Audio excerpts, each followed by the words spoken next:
G'day, it's Rob from Manage Build. In this video I want to talk about why we don't use particle board as a substrate for wet areas. Some years ago I remember wet area particle board being promoted as a quicker way to do your build and save you from using a different sheet in the bathroom. We never went with it. We always stuck with tried and true compressed fibre cement sheeting, including the newer products that are around, which are a bit lighter. And we've done this because we know it stands the test of time and we're a bit dubious about chipboard.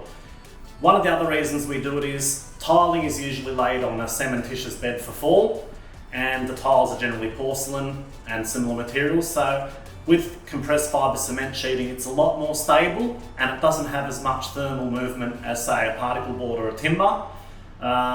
So we figured keep like for like. We want the thermal to be the same, and I know a lot of people have opinions on this and they think particle board's fine, and sure, it may be fine, but if your waterproof fails after 7 to 10 years because of movement, I'd much rather have CFC as a substrate so I don't fall through the floor. As an example, we're going to show you what happened with this bathroom that we found failed. I shot that in a previous video, and you'll see the aftermath of what happens when particle board gets wet. So I need to be really careful here because this floor could cave in.